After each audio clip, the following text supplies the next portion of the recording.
Okay, they said I have a clicker up here, so. And there's a sign of age. Margo, you left your stuff here too.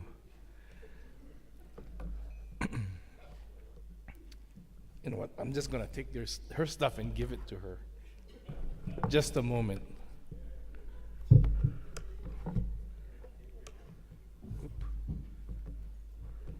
Thank you. Who said past governors are good for nothing?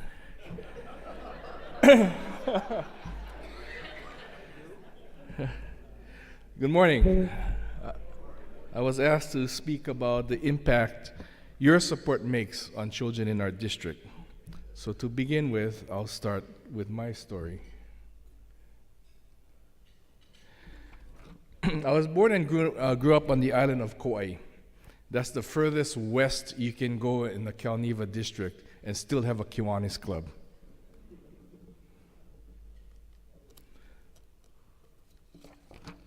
Yeah, that's where I'm from. That tiny rock. Okay. The population when I was in high school was about 50,000, and now has a population of about 65,000.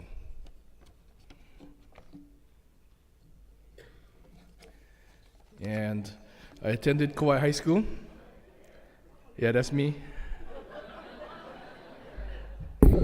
And yes, I think that's an eagle. We used to call it a chicken. Okay. And I joined the Key Club at the end of my freshman year in 1982. Back then, Key Club, back then there was Key Club and there was Kiwanettes. One for boys, one for girls.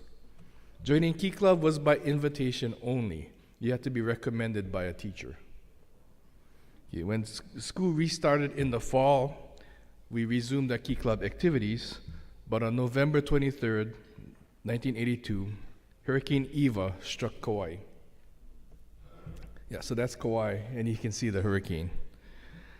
Okay, Eva caused $312 million in damages, mostly on Kauai. At Kauai High School, the gym was severely damaged, along with several classroom buildings. Schools remained closed because they were unable to accommodate their students. What did us Key Clubbers do? We showed up at school, helped teachers relocate their classrooms, and helped clean up debris. Yeah, you heard that right. We helped clean up and prepare our school so that it could reopen. Naturally, I think some of the other students wanted to give us swift kicks in our butts.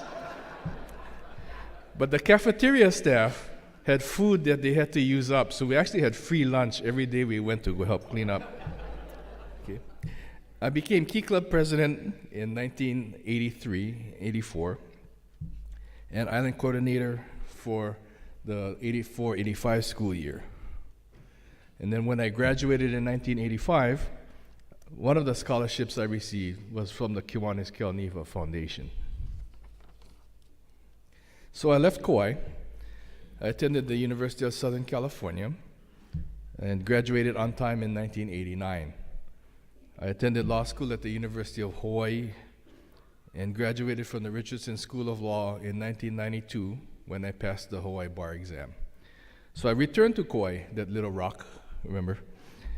And in 1993, and one of the first things I did was join the Kiwanis Club of Kauai. I worked in private practice, and in 1994, I was elected as a member of the Kauai County Council. During that time, I also served as the Kiwanis advisor of the Kapaa High School, a rival high school, Kapaa High School Key Club. I later moved to Honolulu and then to Maui, and after a while, I returned to Kauai in 2003 following the death of my mother. I rejoined the Kauai Club and served as president during the 2004-2005 Kiwanis year. And in the 2005-2006, I had my first taste of Kiwanis outside of Hawaii. Now, I had attended the International Convention in Honolulu when we had it here, but this is the first time that I got involved with Kiwanis outside of Hawaii. In 2005, I joined Patty Barsati's team as Lieutenant Governor for Division 22. You remember the coats? Those coats? I still have mine. I did not sell it on eBay like some of you did, okay? Now, it still fits, but my boss at the time would not let me wear it to court. So, it's in storage someplace. And then toward the end of 2006, I moved back to Maui, and I rejoined the prosecutor's office. I also joined the Kiwanis Club of Kahului, Maui, and I served as president in 2012, 2013, 2014, 2015, 2015, 2016, 2016 to 2017, and currently 2017 to 2018.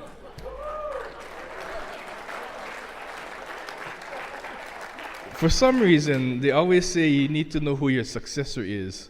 And obviously, I did not know who mine was, but I do have one this year. Okay. I also currently serve, as mentioned, on the foundation board, and I'm finishing up my 6th and final year. Now, that photo is actually from the Maui News. Every so many years, the Supreme Court in Hawaii goes out to the different islands and actually has a real oral argument for the high school kids. They prepare the high school kids before the argument. They actually have a real case. And that one was the one that was on Maui. Well, you guys got rid of that picture. And yeah, there we go. And I actually won that case, so it's one of the ones that I won. Okay. So in addition to Kiwanis, I continue to serve my community as a member of the Maui County Sister Cities Foundation, the Maui 442nd Veterans Club, as the Maui member on the Hawaii Advisory Council on Emergency Management, and as a member of the board for the National District Attorneys Association. All of this would not have been possible had I not joined Key Club and received the foundation scholarship. And that's over 30 years ago. Key Club in Kiwanis shaped my life and instilled in me the desire to help my community. But my story isn't unique. It's typical of many who went through the SLP programs and joined Kiwanis. We improved the lives of many of the youths in our communities, and the foundation is an important means of doing that. Your contributions to the foundation make a difference for young people in our district. You're all aware of the ways that the foundation helps kids in the communities. But let me give you some additional information over the past 6 years that I've been on the board. Your scholarships, obviously near and dear to my heart. Over the past 6 years, the foundation has presented over $768,000 in scholarships. That's an average of $128,000 a year. And that's to Key Club. And that's to Key Club, Key Wins, and Circle K members. So we educate our future leaders. They sent me these pictures. I'm not too keen about the guy wearing the UCLA shirt.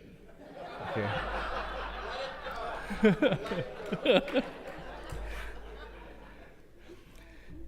SLP training.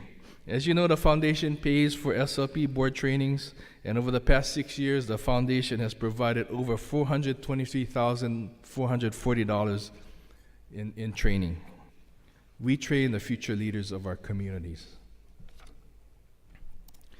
Disaster and club grants. The foundation began over 50 years ago to help with a natural disaster. The foundation has presented or has issued almost $5,300 in disaster grants over the past 6 years. The foundation also issues club grants for first-time, non-fundraising projects. Over the past 6 years, the foundation paid over $70,525 in club grants. What were some of these projects? The Kiwanis Club of Costa Mesa provided Chromebook computers and shopping sprees for low-income children. The Kiwanis Club of Poe provided a reading room at an elementary school. And the Kiwanis Club of Carmichael helped to renovate a nature area that is now used by a Boy Scout troop and an elementary school. PTP Club and SLP grants. The Pediatric Trauma Program is the Foundation's major emphasis. Over the past 6 years, the Foundation has provided over $59,937 in grants to clubs and SLPs for qualified PTP projects. What were some of these projects? The clubs of Division 47 provided bicycle helmets and safety training for underprivileged children. The Kiwanis Club of Carmichael provided child safety seat stickers in their communities. And the Kiwanis Club of Alpine provided safety equipment to the Alpine American Little League. And finally, partner hospital grants. These are also PTP related. Over the past 6 years, the Foundation provided almost $665,160 in grants to partner hospitals for an average of about $111,000 a year. Which brings me to the pediatric burn unit up at Kapiolani Medical Center. You heard from Amanda previously. Kapiolani was awarded $25,000 about 7 years ago to start a pediatric burn unit. There was no pediatric burn unit, burn center in Hawaii, and children with serious burn injuries had to be treated on the mainland. I hear some of you guys call it the States. Last time I checked, this is the state of Hawaii. So, anyway. So, I'm from one of the neighbor islands, meaning I'm not from Oahu, where Honolulu is. Some people call it derogatorily the outer islands. But let me explain it to you from that perspective. So, you're a child and receive a serious burn injury on a neighbor island. I'm from Maui, so let's say it happens to you on Maui. Okay. So what happens? You're transported by ambulance to the local hospital on Maui. That would be Maui Memorial Medical Center. And who knows how long that takes? It depends on where you get hurt. You arrive at the hospital and you're stabilized and evaluated. Once they determine you need further treatment, you're transported by ambulance to the airport, maybe 20 or 30 minutes, being unloaded and offloaded, and then you're flown to Honolulu by air ambulance, maybe another hour, including unloading and offloading. You land in Honolulu and are transported by ambulance to Kapiolani, at least another 30 minutes. You are evaluated at Kapiolani and they determine that you need further treatment. You are loaded back up on an ambulance and transported back to Daniel K. Inouye International Airport, another 30 minutes, and loaded into another air ambulance. So those of you who are visiting from the mainland, remember your plane trip here, about 5 hours? You think about being on that plane. Not that plane, a smaller plane. So you're in pain, strapped to a gurney, in a little itty-bitty tube of a jet, traveling 5 hours. Okay, that's what happened before this burn unit. So what happens now? Let's take the same example. You're a child on Maui and you receive a serious burn injury. You're transported by ambulance to Maui Memorial Medical Center. At Maui Memorial, the staff is now trained by Kapiolani under the grant on how to prepare a patient for transport to Kapiolani.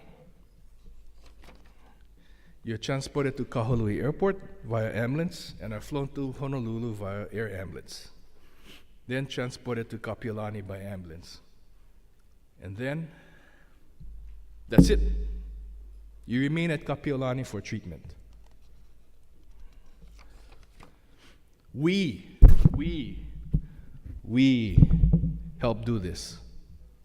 Okay, because of us, children from Hawaii who suffer serious burn injuries can remain in Hawaii for their treatment.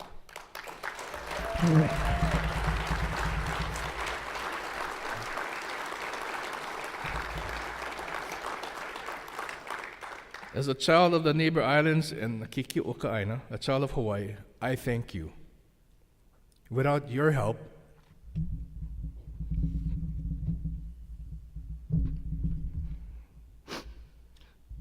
it would not be possible. You know, I try to play the tough as nails, cold-blooded prosecutor, but every time I think about this, I kind of tear up.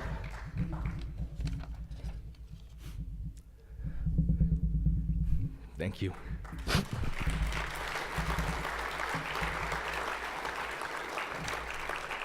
But our job isn't done.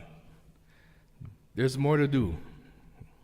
There's more children to protect, more scholarships to award, more SLPers to train, and more service projects to do. The kids in our district are counting on us. Don't let them down. Thank you very much for your support of the foundation, our foundation. And please continue with your support. I want to leave you with this thought. You don't know who the child you help today will be tomorrow, or will be in the future. Remember this? One can make a difference. Right, about 15 years ago, Kiwanis International came up with a One Can Make a Difference campaign.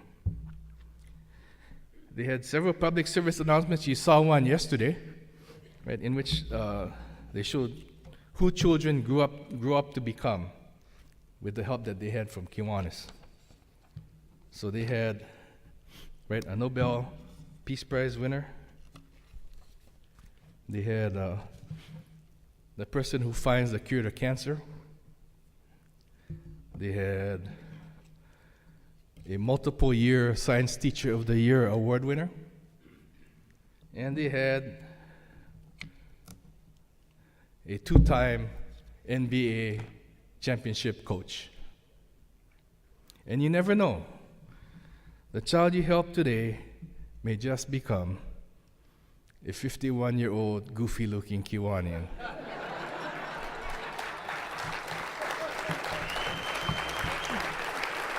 And with that, thank you very much for your help of the foundation. Mahalo.